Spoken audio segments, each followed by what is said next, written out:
Okay, so hello everyone. I'm very glad to welcome Jen, our new teacher, to our live stream today. So Jen, I'm going to ask you a couple of questions. You've told me recently that you're from Montreal, French Canadian. What does it mean? Well, a French Canadian is generally someone who is descended from the French colonizers who came in the past 400 years. And so I am descended from these people. And also I live in the French part of Canada. Quebec is unilingual French. Everything is French here. So I live half in French and half in English. Okay, so you speak both and you use both French and English in your daily life, is that right? Yeah. Wow, well, that's impressive. I mean, well, most of our students are bilingual, but we don't really use both languages every day. So it is, well, impressive. Okay, well, Jen, you've got quite a bit of experience teaching in different countries, teaching students from different backgrounds. So can you tell us a little bit about your experience teaching Russian speakers? What are Russian speakers like? Well, because of this experience that you mentioned, where I've taught different cultures, well, people from different cultures, I've noticed that it's the way they learn their first language that makes them different as learners of a second language. So Russian is a language that is very grammatically heavy, and Russians tend to want to concentrate on the grammar of English. Which is not usual. It is not a usual learner. Most other language learners will just want to learn the language itself. The grammar of the language is not as important. But Russian speakers really pay attention to parts of speech, how a sentence is constructed, and so we do a lot more in-depth detail with Russian students. Yeah, and well, in my experience, Russian speakers, well, that meaning by people from maybe all ex-USSR countries, they tend to get stuck on grammar. So unless you have grammar in your lesson, well, that's like a playtime. It's not like a real lesson. That's true. And it's really due to the fact that Russian itself is very grammatically heavy and has a lot of nuance in just the everyday use. Russian speakers use nuance a lot more than English speakers as a general rule. Okay, well, my next question is something that I myself have been struggling with for a long time. And I find that the majority of our students find it difficult. Well, that is small talk. Yeah, that is both culturally and linguistically difficult. So can you give us some tips about that? Well, there is, in terms of, because we're learning English in such a grammatical way, we start to use it very grammatically, and it is excellent for writing English. But for speaking English, we don't use grammar very well when we are speaking. We mix parts of speech. We use a lot of idioms and colloquialisms. And so small talk becomes very difficult because it's not what you have in your books. True. The only way is to practice and hear it and rehear it. And, oh, this is how they say it. And it's like, I can say, how are you? But if you're my really good friend, I'll be like, hey, how's it hanging? How's it going? What's going on? What's happening? I may have a million different ways to ask you this question that you will generally not find in a book. Yeah, that's right. So first, that's informal, and that's not, well, many people sort of concentrate on, that is colloquial, informal language. And then, yeah, you have rightly pointed out that it's the grammar that's always stuck in your head, and you're trying to make these constructions really good, really perfect, and well, that's just, And as a native speaker, I know you are not native when you're using very grammatically correct English when you speak. This person learned English as a second language. They use it almost too well. yeah, It's excessively, too I'd good. say, yeah. So too many complex structures, too many. Yeah. Or even like we say thank you and people will answer not at all, which is a correct way to answer, but it is old English. We don't use it in everyday life anymore. We might read it in a book, and I know what it means. It means, oh, no problem. Yeah, anytime, which is what I'm likely to answer, because not at all is an old formulation that used to be taught when we were teaching the Queen's English. All right. Well, what about Queen's English? So is that extinct? Do you think that we shouldn't be learning Queen's English anymore at all? I think Queen's English is very, very useful for everything that is formal, academic. So if we're going to do IELTS, we need to keep the Queen's English because that is the one that is asked for in our essays, in the way we communicate with the professors. Right. So it is a necessary skill to have, but in everyday life, it's not what's going to serve you most often. Right. And well, returning to our subject of small talk. So the purpose of that is just to put people at ease, just to make them feel relaxed, just to, well, that idiom, to break the ice, yeah, of the initial, of the first encounter. And that is what people find so hard, to break the ice and to actually start the conversation. Once this first stage is over, it is much easier when you get to the subject and it's something solid, something you really can talk about. So that is quite easy. But well, that initial stage, how do you help people break the ice? How do you help people, start conversation? I try to ask questions in the register I want to be answered. So if I want to be answered formally, I will ask a formal question. I will formulate it in a way that you would see in a book. But if I just want to have a little chat, how's it going? How's your life? Or are you happy? I will be asking different questions, and I will ask them in a different register. And most people do that naturally. They don't realize that they are doing this. But we approach people we know very differently because of that register. So American people are not very formal. Even Canadians, like North Americans, are not formal as a general rule, whereas Europeans are much more formal. And we see it when we're talking with them. We see it in the language that is chosen, and we end up over a few sentences finding a register where both of us will evolve. So as I understand, for a learner, the key is to practice different registers, that is different tones, to be comfortable with different people from different origin, from different walks of life. So if you practice different styles at your lessons, it means that, well, you're likely to be more comfortable in real life in different situations. Yes, and you're likely also to meet up with an encounter that you've never had, but be able to get through it, so to speak, rather easily because you have a few registers on which you can play.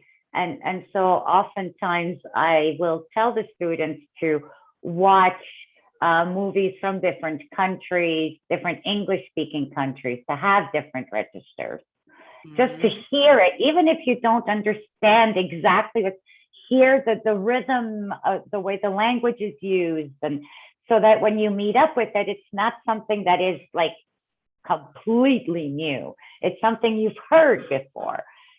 You don't have to understand 100% of it. That is, by the way, a very important point. Many people don't want to even try watching some authentic films because, as you said, they don't understand 100%. They don't understand it fully, so they don't even try. But well, if you understand the gist, if you understand sort of the main idea, the most of it, that's already something. And well, yes, you have to try. You have to expose yourself to that authentic language. Well, when I was living in Kazakhstan, I was trying to learn Russian. And this is how I found out Russian is so grammatically heavy. And of course, I am not anywhere near a good user of Russian. I can get along if I have to. But I think I had been there maybe 2 months when I went to the theater. 100% Russian. I knew nothing about Russian. I knew maybe like Здравствуйте and, like Spasiba and all that. And yet this play, because of everything around it and the register of the characters, I was able to understand at least 40% of it. Wow. Wow. And that was just due to the action, the way the actors were speaking, the tones. So I came out of there saying, I think it was about this. Yeah, And language, it's not only about words, is it? It's so much more to it. And you can understand what's going on without knowing 100% of lexis. So. Exactly. And body language is very important in small talk, actually. We react to what's happening right now in small talk. We don't have a plan, right? So because we react to what's happening right now, we're reacting to the way the person is speaking, the way they're looking at us, the movements they are making with their body, which will help us decode what they are saying. Okay. So a piece of advice is to try, even if you're not yet there. Yeah. So when you were learning Russian, I don't suppose you were an advanced Russian learner, but really, try. Go for it. My mother always said, if you're not worth a laugh, you're not worth much. Oh. And I grew with this and I started thinking, you know what? It's better to try and make people laugh than to not try at all and get nothing because I didn't try. Exactly. Hey.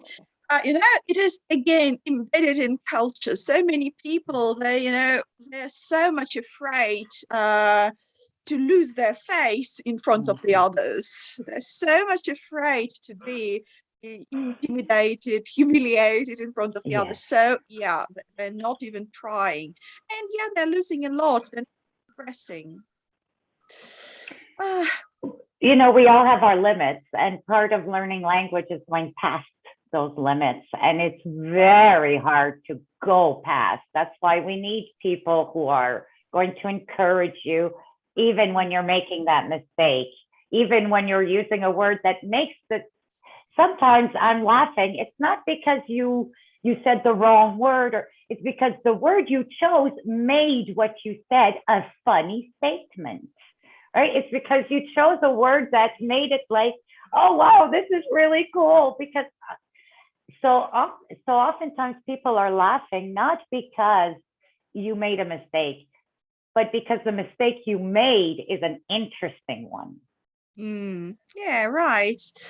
Well, speaking about limits, as you said, or barriers, so many people are facing these barriers in learning a language when they actually have a lot of stuff in their head, but they can't really produce this. They can't really express this, and they're not fluent. So, well, as a teacher, what would you advise these people? How do you become fluent in English? I think that to become fluent in pretty much any language, it really comes down to doing it. It comes down to actually doing it, and telling yourself that, you know, it doesn't matter if you make a mistake now, especially if you're in a class with a teacher, somebody, and other students, even like the speaking club is really helpful for that, because we're many people. So we can really listen to each other and say, oh, you know, I might have made a mistake there, but she didn't.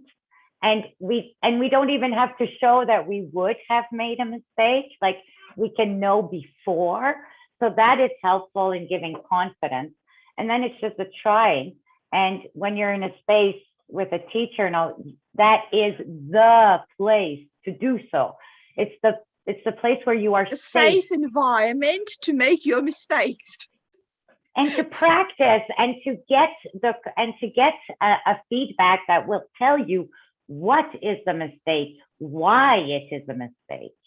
I'm a creative writer, which means that for me, writing the essay for university is sometimes difficult because they want a specific style.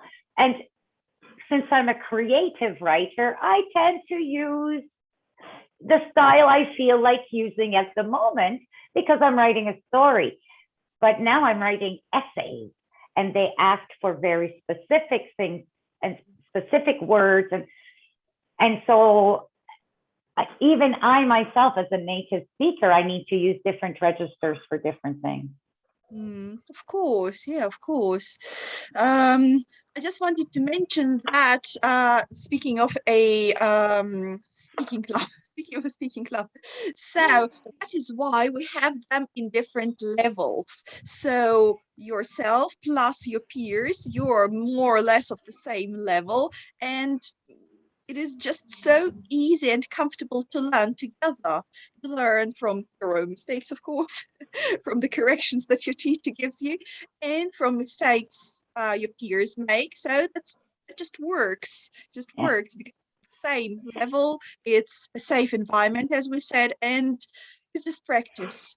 It's just practice. And practice is what will make it happen for you. And oftentimes, even if you are not 100% fluent, the listener will take the time to listen to you. You can slow down if you need to. People will respect the fact that this is not your first language.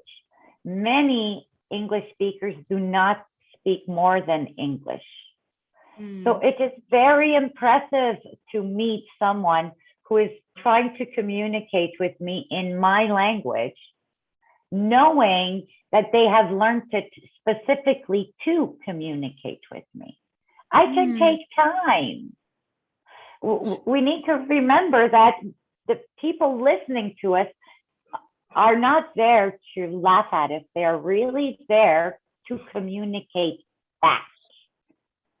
Yes, so that is a very good point. Absolutely. Native speakers, they're so ready to listen to you, to paraphrase, to repeat. Help you find the next word. Absolutely. Well, speaking of native speakers now, well, how do you do to sound more like one, to sound more like a native speaker? What makes your English English? The use of contractions. What you're not allowed to do when you're writing. When you're writing, you have to write it is, does not. You have to write it out. But when you're speaking, we almost never speak that way unless we're putting emphasis, like, I did not say that. Or else I'll just be like, I didn't say that. Exactly. So contractions are very important just because they're such a natural thing.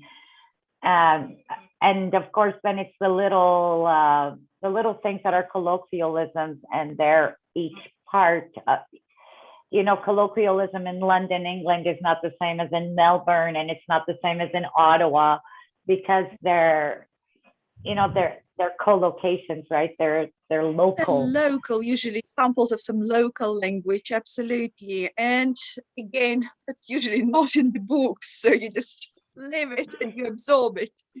Yes. And that's what was happening. Like when I was in Kazakhstan, the Russian I was absorbing was mixed with Kazakh. And of course, I was To make not it even harder realizing for this. you. But I was not realizing this. I don't know Kazakh. I don't know Russian.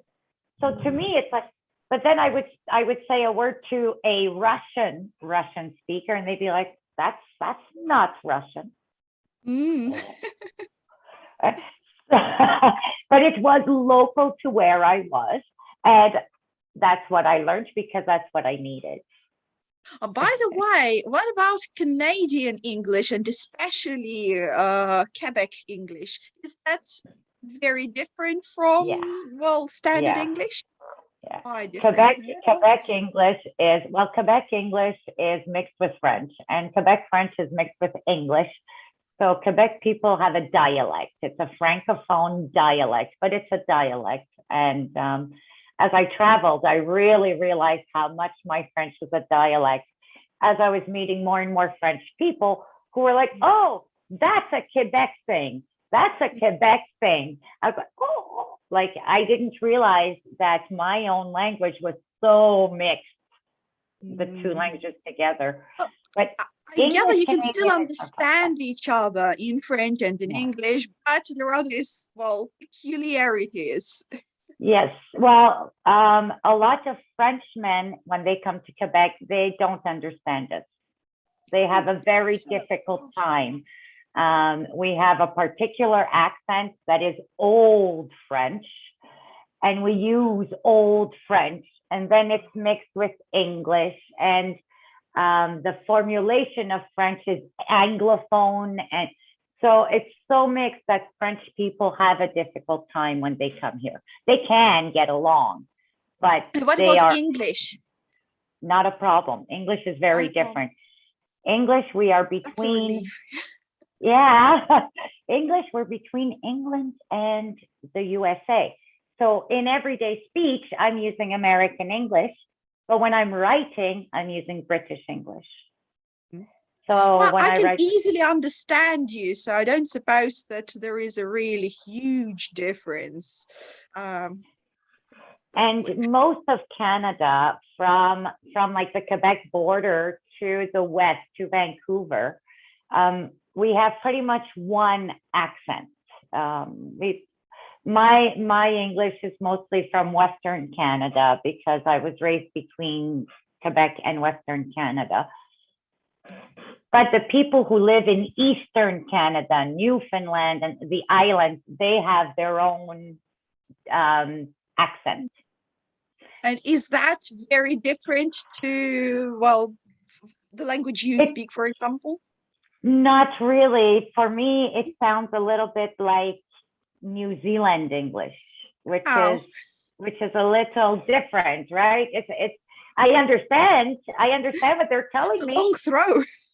but I'm often going, oh, well, that sounds different.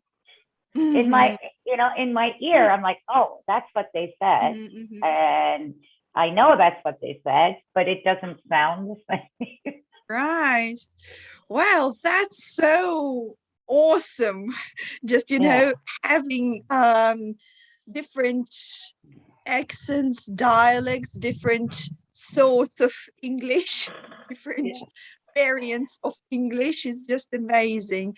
But still, that is English, and that gives you the opportunity to speak with Yeah. people from all over the world. That's Everywhere. just so great. So great and And empowering. Canadians tend to speak more slowly as a general rule. We're not very fast speakers. Mm. Um, so usually people tend to not have any difficulty understanding us because we pronounce every sound. You know, some some Brit accents, they eat half the word, or they add, like, every time I hear the word boss, I'm like, oh my god, there's so many A's in that word. So, but so for us, we say every sound and we speak slowly. So it makes it easy for Yeah, that's speakers very of reassuring for a second learner. language. Absolutely. Well, that's fantastic. And that is great for speakers to be able to practice different variants of English, different variations. So that's why we try to have a Yeah. mix of English, the mix of teachers, and the mix of options at our school. Well, so I'm just going to remind everyone that Jen is our new teacher, and she is now in charge of speaking club. I think, yeah, you do the class on Tuesday, right? So it's your day now. So you can definitely join in and try the actual lesson with Jen. She will be taking over some of our intensive IELTS preparation, some marathon groups quite soon, Marathon 7 to be exact. So again, join in. And yeah, so meet you at the lessons, Jen. Yes, for sure. The speaking club is really like very relaxed. Get yourself a cup of tea, come and meet some friends. And we're using a million different registers of English just And some to have interesting fun with it. topics, as I see. Yeah, you've been covering some really good modern things lately. You've been speaking about pandemic. You've been speaking about how the world is changing today. So Yeah, yeah, we're I trying watched to the talk class about. and I was interested. I wanted to participate. Please come. You're always welcome. Woo. But we're trying to make it something that is, like we're coming together for good gossip. Wow, I love good gossip. It's the gossip club. It's the gossip club. All right. Well, Jen, it's been such a pleasure to talk to you today. Thank Okay, you. guys. So please join in and meet Jen at the club.